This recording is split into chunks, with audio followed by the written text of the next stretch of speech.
Welcome to the class. Dear students, today we are going to discuss on Keto-Enol Tautomerism.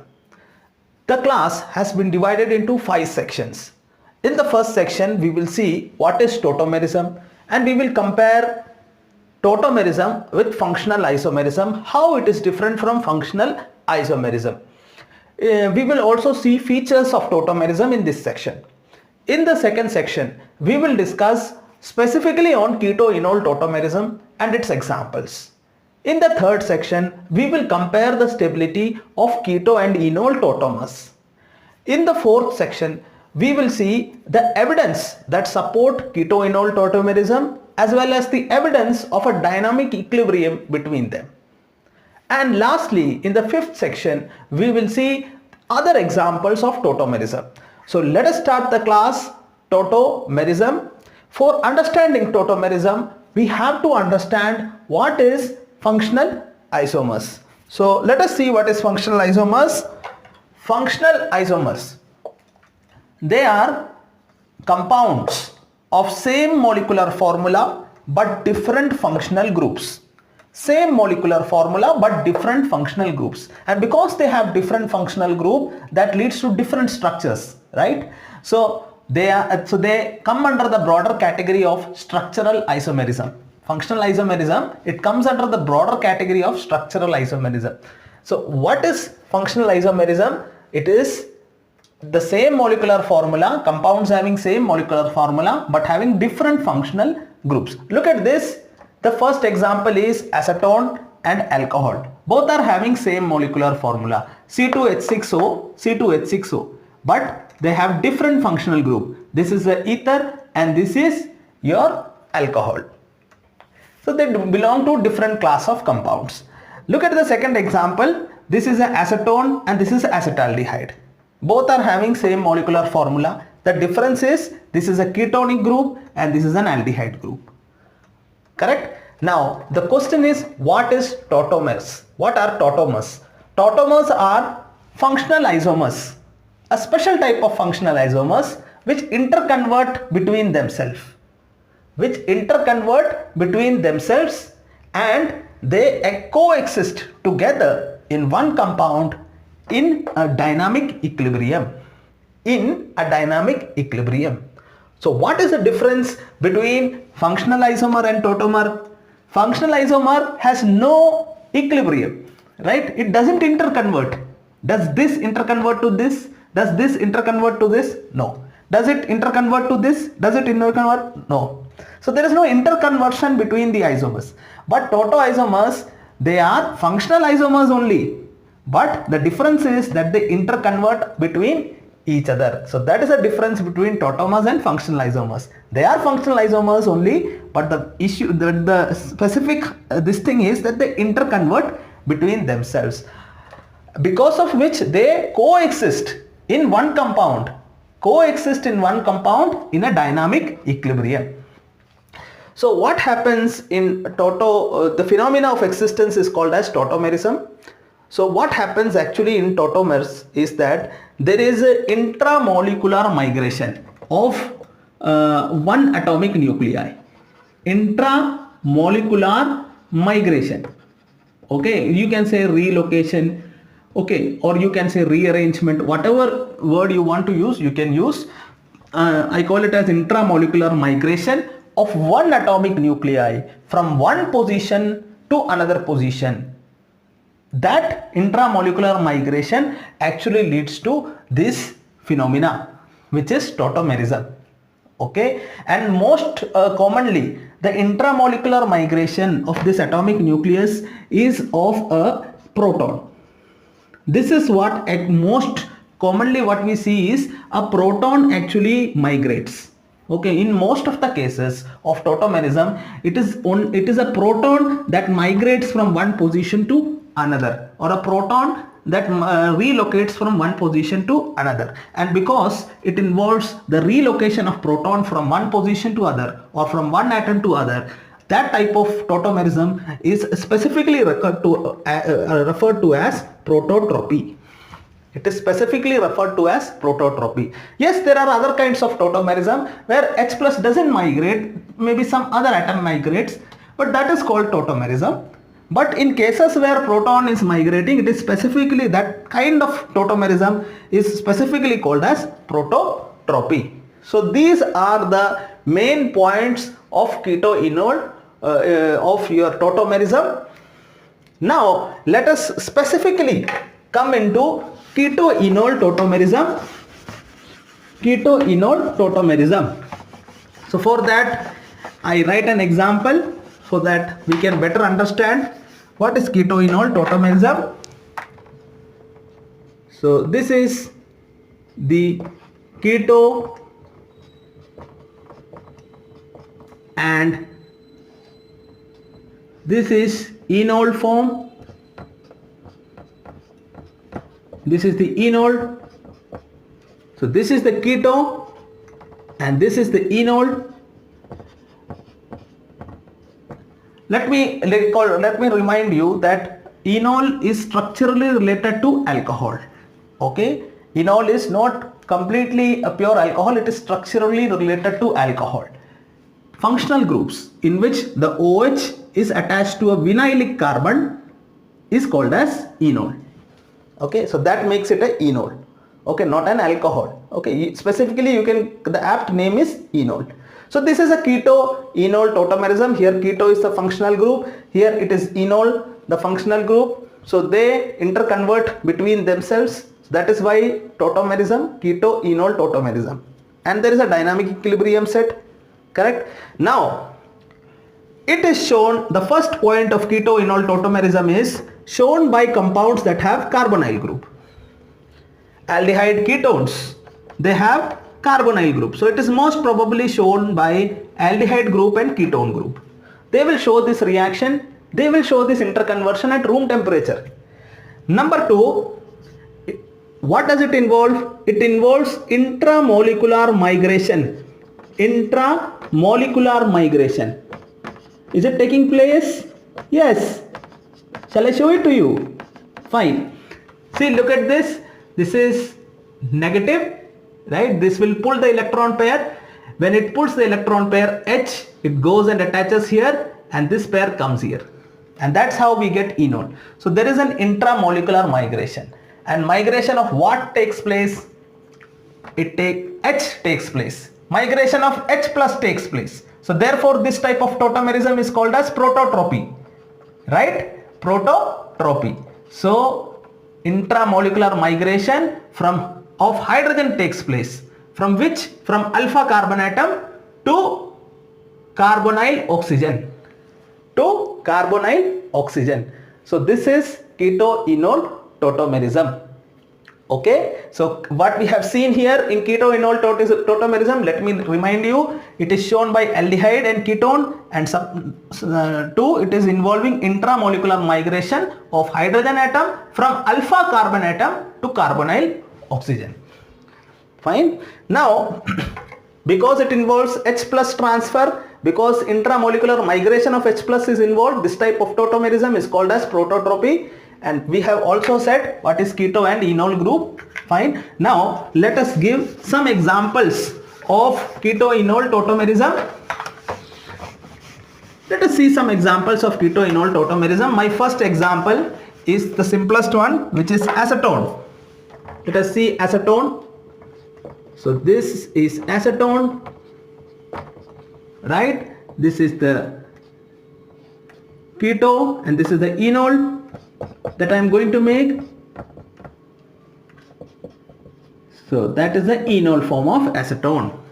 What happens? Yes, yes, and this one. Correct? Acetone. Second example is acetyl acetone. Acetyl acetone. Let us see what is it. Okay, this is the acetyl group, acetyl and then acetone.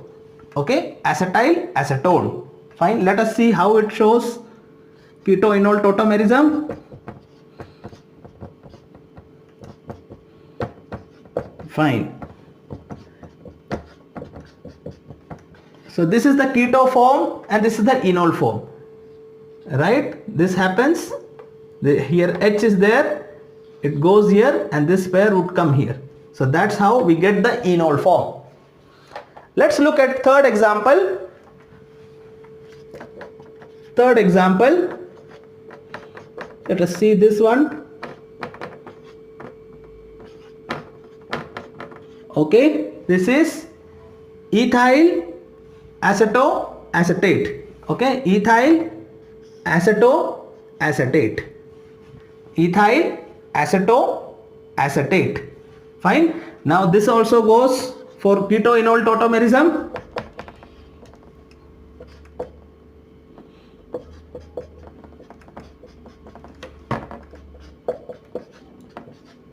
So these are the three examples of keto-enol tautomerism.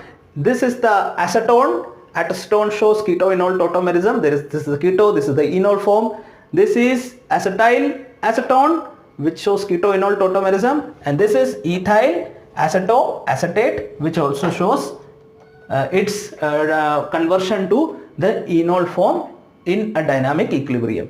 So in one compound, if you are taking acetone, these both forms are existing in acetone. They coexist in acetone. Okay, that is what I meant to say.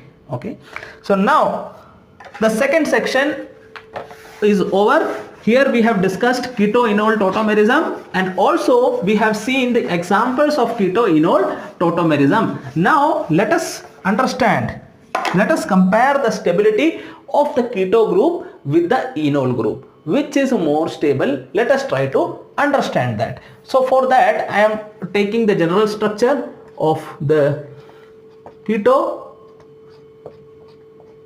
This is the keto tautomer, and let me go for enol tautomer also. So this is the enol tautomer. Fine. This is the keto group and this is the enol group.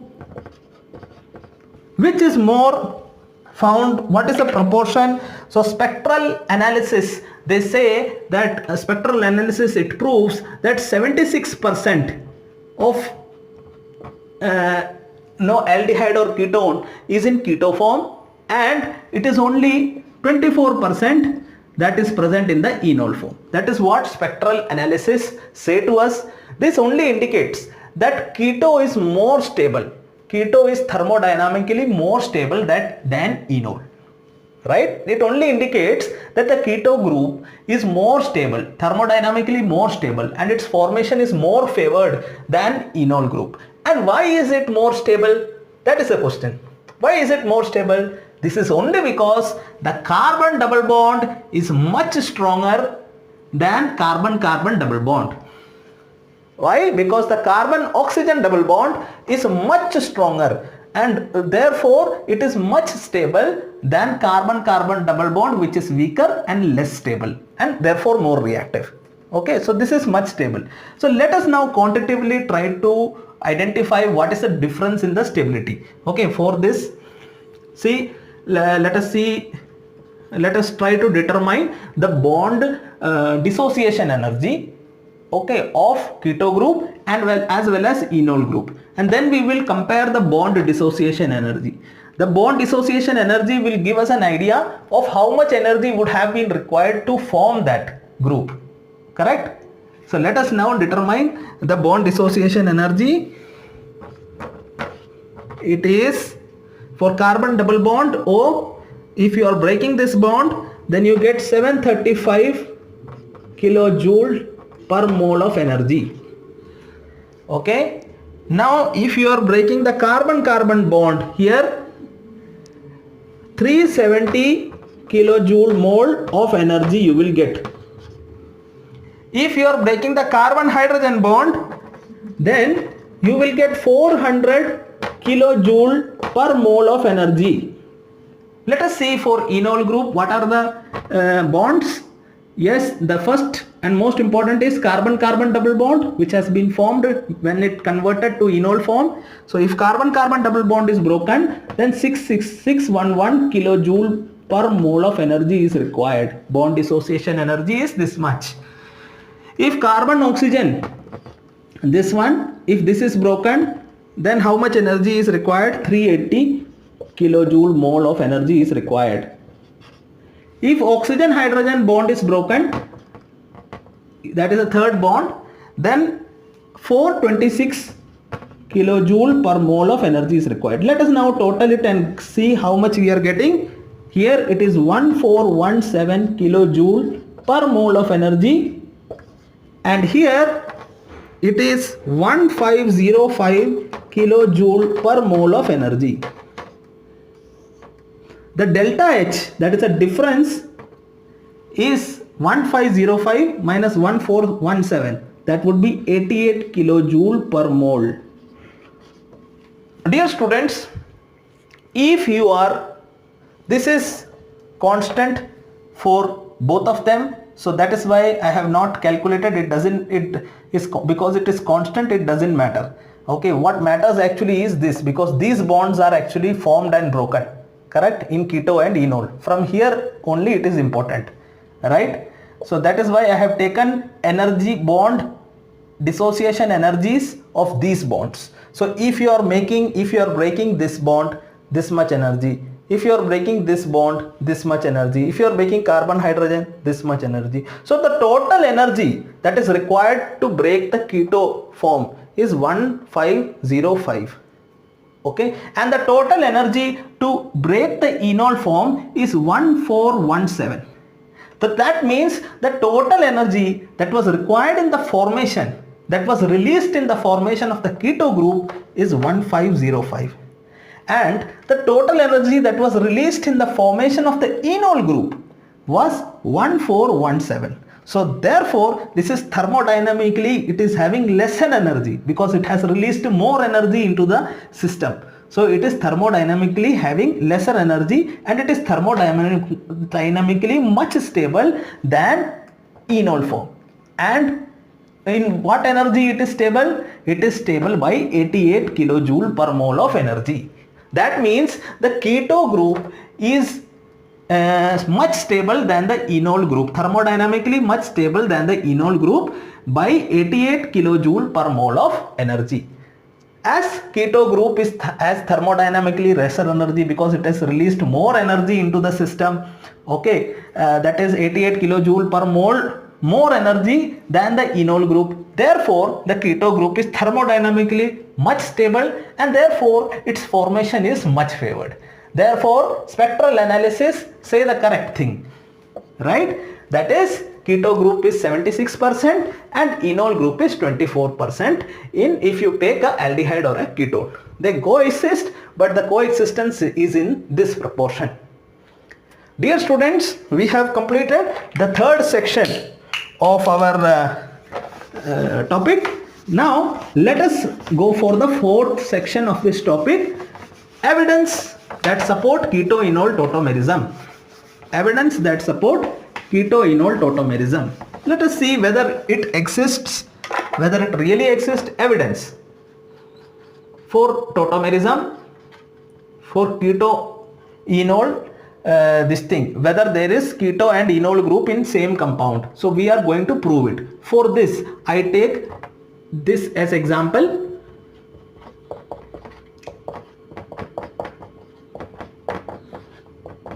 This is, what is it? Ethyl acetoacetate. Ethyl, this is aceto, this is, okay, right now ethyl acetoacetate, fine. Ethyl acetoacetate, this is ethyl acetoacetate. Fine. So I take this, and what is my this thing? What do I want to prove? That it exists in keto and enol forms. So I am going to write the keto and enol form here. This is already the keto form. I am going to take ethyl acetoacetate as example, okay, and now I am going to write its keto form here and the enol form here. Let us write the keto form: CH3 C double bond O, CH2 C double bond O, O C2H5, right? And what is the enol form? CH3 COH double bond CH, C double bond O, O C2H5. This is the enol form and this is the keto form of ethyl acetoacetate. Now if I am reacting this compound, okay, this compound, not this isomer, if I am reacting this compound ethyl acetoacetate with phenylhydrazine. What is phenylhydrazine? NH2 NH C6H5. If I am reacting it with phenylhydrazine, the compound that I get is this CH3CO C N NHC6H5. Okay, water molecule goes away and what we get is this. So if I am reacting it with phenylhydrazine, I am getting a phenylhydrazone. I get a phenylhydrazone. So that means that keto group is present in ethyl acetoacetate. So I get this reaction. If I am reacting it with phenylhydrazine, I get phenylhydrazone. That means it is having keto group. Ethyl acetoacetate is having keto group. And if I am reacting it with hydroxylamine, NH2OH, okay, this is hydroxylamine, then I get something like this, CH3CNOH, CH2, C double bond O, OC2H5. Then in that case I am getting an oxy. So that means this can only be shown, this reaction can only be shown if there is a keto group present in ethyl acetoacetate. So that means a keto form is present in the ethyl acetoacetate. Similarly for this, if I am heating it with sodium, suppose I am heating ethyl acetoacetate with sodium, then what I get, let us see, CH3CONA double bond CH, C double bond O, OC2H5. Sodium salt of ethyl acetoacetate. This is only possible if a hydroxyl group is present or if a enol group is present. Okay. The second reaction, let me do it with PCl5. I am going to heat it with PCl5, and in that case what do I get? Let us see. Dehydrating agent, water has been eliminated. In that case I am getting ethyl beta chlorocrotonate. Okay, ethyl beta chlorocrotonate. Crotonate means this is crotonic acid. This is the crotonic acid. Okay, so this is ethyl beta chlorocrotonate. Correct? Ethyl, this is alpha, this is beta. Beta chloro, this is crotonate. Okay, so I am getting this compound. This is only possible if enol group is present. So I am getting reactions of the keto group. When I am reacting it with phenylhydrazine, I get phenylhydrazone. If I am reacting it with hydroxylamine, I get oxime. And I am also getting reactions for the enol group. That is, if I am heating with sodium, I am getting a sodium salt. And if I am heating with PCl5, I am getting ethyl beta chlorocrotonate. So I have shown reactions of enol group. I have also shown reactions of the keto group. So that means I have both the keto and the enol group within me. Okay, that means I have both the keto and the enol group within me. Fine. So we have proved that both the keto group and the enol group coexist in ethyl acetoacetate. Okay. Now we have to prove whether they coexist in equilibrium or not. So let us prove that also. Okay. Whether there is an equilibrium between them or not. Among them, who is more stable? The keto is more stable. So arrow will be lengthier towards the keto side and arrow will be shorter towards the enol side. Dear students, pardon for the interruption. The power was out in my house. So let us continue what we were discussing. We have already discussed the coexistence of keto and enol tautomers in ethyl acetoacetate, okay, which is a ketone, diketone. We have already discussed the coexistence. Both are existing, we have seen, because it shows the reactions of the ketone functional group also. The compound shows reaction of the enol functional group. We came to the conclusion that both actually exist. Now let us prove that there is a dynamic equilibrium that actually exists between these isomers. Okay, so when I am reacting this with NH2 C6H5, that is phenylhydrazine, I get a phenylhydrazone. I got that phenylhydrazone, right? And when I am reacting, it is not, this is ethyl acetoacetate, okay, this is ethyl acetoacetate. If I am reacting with it with phenylhydrazine, I am getting a phenylhydrazone, and it is not that a part of it is converted into phenylhydrazone. It is not like that. If I am taking ethyl acetoacetate, 100% of what I am taking, it should convert into phenylhydrazone. It will convert into phenylhydrazone practically. Okay, it is not that only 50% or 76% is converted into phenylhydrazone. Okay, if only 76% was converted, there wouldn't have been a dynamic equilibrium. Okay, so what happens here is, once this keto form, once it is getting consumed by phenylhydrazine, more and more enol, it gets converted into keto group. The equilibrium is shifted towards the keto group. As it is getting consumed by phenylhydrazine to form phenylhydrazone, more and more enol converts itself into keto group. The equilibrium is shifted towards the keto group, and we get practically 100% of phenylhydrazone. It is not that only 76% will give the phenylhydrazone. It is not like that. Okay, and here also similarly, if I am heating it with sodium salt, if I am heating it with sodium, I am getting 100% of sodium salt. Okay, it is not that I will get only 24% of sodium salt. 100% I am getting sodium salt. This is only possible if the equilibrium shifts towards the enol side as it gets consumed by sodium salt. Okay, if the sodium salt, as it consumes enol, more and more enol it is decreasing in the system, right? If when it decreases in the system, more and more keto converts itself into enol. Okay, so that the proportion remain constant, and more get converted into sodium salt.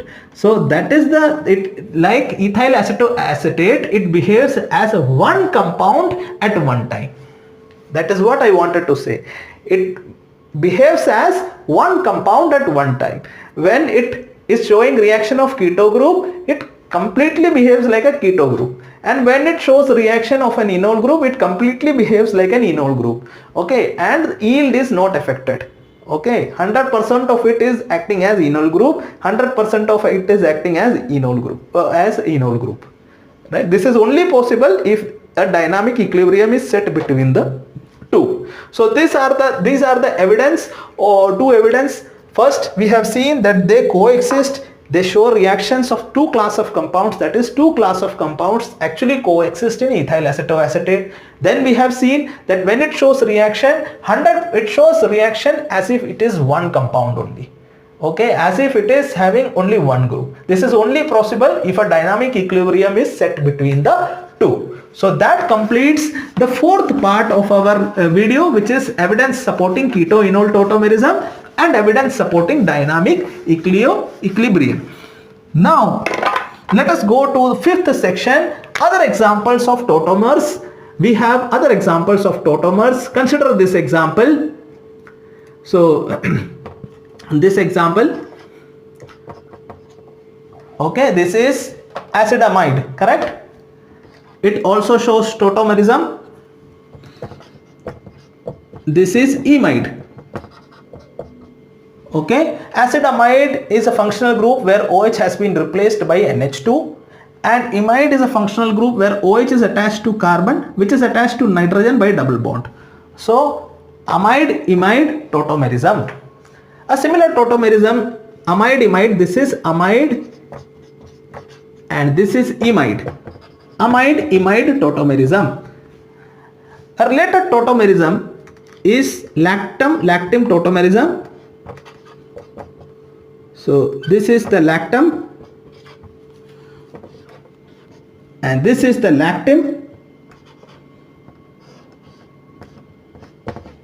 Lactam-lactim tautomerism. This is nothing but cyclic amide only. This is cyclic amide and this is cyclic imide. Okay, but cyclic amide is called as lactam and cyclic imide is called as lactim. Lactim is a functional group where OH is attached to carbon, which is attached to nitrogen by double bond enclosed in a ring. Okay, so that is lactam, lactim. This is nothing but related to this only, cyclic amide and cyclic imide. Lactam, lactim tautomerism. The third example is amine-imine tautomerism. Let us see. This is amine and this is imine.